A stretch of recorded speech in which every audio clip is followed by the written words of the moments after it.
बहुत दिनों की बात है। नदी के किनारे एक गांव बसा हुआ था। उस गांव से जरा अलग एक झोंपड़ी थी। उस झोंपड़ी में एक लाल मुर्गी रहती थी।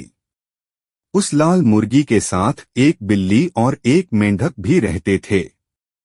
ये दोनों बहुत आलसी थे, इसलिए घर का सारा काम मुर्गी को ही करना पड़ता था। मुर्गी सुबह सुबह उठती, लकड़ियां लाकर आग जलाती, मुंह हाथ धोने के लिए पानी गर्म करती, घर में झाड़ू लगाती, घर की सभी चीजों को साफ करती और हर चीज को अपनी जगह पर सही तरीके से रखती। कभी कभी वह बिल्ली से कहती, खाला बिल्ली मेरी मदद कर दो। खाला बिल्ली जवाब देती, नहीं, मैं बहुत थकी हुई हूँ।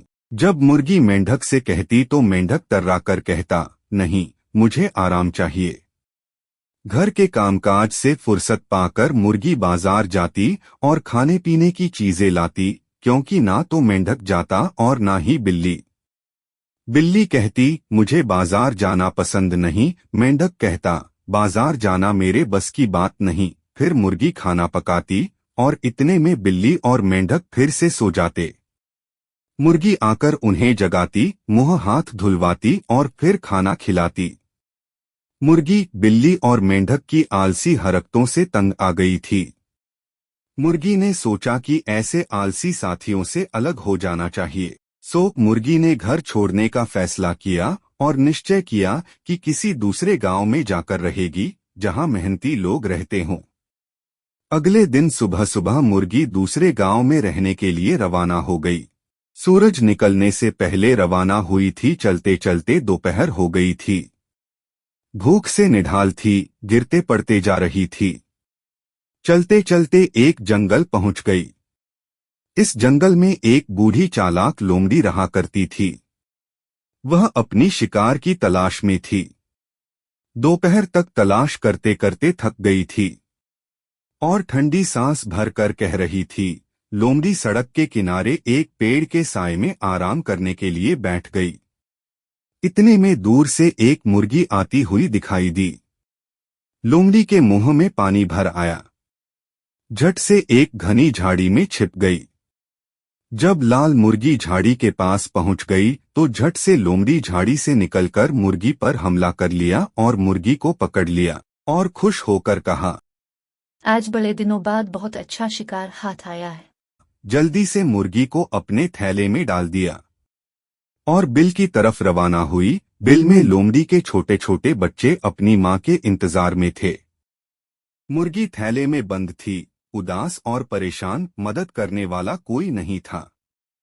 वह सोच रही थी कि अपनी जान कैसे बचाए। उसने देखा कि थैले में एक छोटा सा छेद है।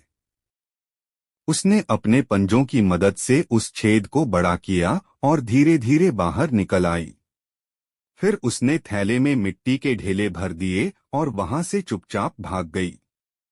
उधर लोमड़ी खुशमिजाज होकर घर की तरफ जा रही थी। मिट्टी के ढेलों के बोझ से उसका कंधा झुकता जा रहा था। वह मन ही मन खुश थी और कह रही थी, थोड़ी देर में घर पहुंच जाऊंगी। थोड़ी देर में लोमड़ी अपनी बिल में पहुंच गई। लोमड़ी के बच्चे अपनी मां को देखकर खुशी से उनकी तरफ दौड़े। बिल के दरवाजे के पास एक ऊंची जगह पर लोमड़ी ने अपना थैला रख दिया। लोमड़ी के बच्चों ने थैला खोला। लोमड़ी का मुंह हैरानी से खुला का खुला रह गया। लेकिन वह क्या कर सकती थी? अपनी गलती छुपाने के लिए वह हंस दी, तो बच्चे भी मां की हंसी देखकर हंसने लगे। लाल मुर्गी लोमड़ी से रिहाई पाने के बाद अपनी मंजिल की ओर रवाना हुई। चलते चलते वह एक हरे भरे पहाड़ के पास पहुंची। पहाड़ के नीचे एक साफ पानी की नदी बहती थी। उसके किनारे एक बूढ़ी बत्तख का घर था, जहां बत्तख के अलावा कोई आ जा नहीं सकता था। बत्तख बहुत होशियार थी। उसे पता था कि उसके बहुत से दुश्मन हैं, इसलिए उसने अपना घर ऐसी जगह बनाया था जहां कोई आ जा नहीं सकता था। कई दिनों बाद आज बत्तख सैर के लिए निकली थी। वह अपनी धुन में मस्त काय काय करती चली जा रही थी कि दूर से उसे कोई चीज आती दिखाई दी। उसने समझा कि शायद यह उसका कोई दुश्मन है। इतने में लाल मुर्गी वहां पहुंच गई। बत्तख ने कहा, कौन है? बात यह थी कि बत्तख को दूर से कम दिखाई देता था। लाल मुर्गी ने बत्तख को सलाम किया और अपना सारा किस्सा सुनाया कि वह क्यों आई है और जंगल में उसके साथ क्या हुआ। बत्तख ने लाल मुर्गी की चालाकी की तारीफ की और बोली, तुम बहुत समझदार हो, आओ मेरे साथ चलो। बत्तख आगे आगे और मुर्गी उसके पीछे पीछे उसके घर पहुंच गई। बत्तख का घर साफ सुथरा था, हर चीज अपनी जगह पर तरीके से रखा हुआ था। मुर्गी को घर बहुत पसंद आया। पहले तो वह रुकी, फिर बत्तख से बोली, क्या मैं यहाँ रह सकती हूँ? बत्तख को मुर्गी की बात पसंद आई और उसने उसे अपने घर में रहने दिया। लाल मुर्गी घर का सारा काम करती थी, घर की सफाई करती, खाना पकाती, खुद भी खाती और बत्तख को भी खिलाती। बत्तख को मुर्गी बहुत पसंद आई और उसने उसे अपनी बेटी घोषित कर दिया। पूरे जंगल में अब मुर्गी को बत्तख की बेटी समझा जाने लगा।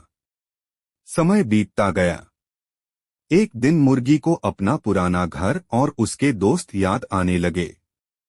वह वापस जाना चाहती थी, लेकिन बत्तख यह बर्दाश्त नहीं कर सकती थी क्योंकि वह अपनी बेटी को खोना नहीं चाहती थी।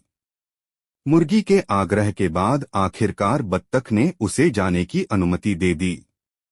लाल मुर्गी खुशी खुशी अपने घर की ओर रवाना हुई, लेकिन इस बार बहुत सावधानी के साथ गई। लाल मुर्गी अपने घर पहुंच गई और अपने दोस्तों से मिलकर उन्हें लेकर बत्तख के घर आ गई।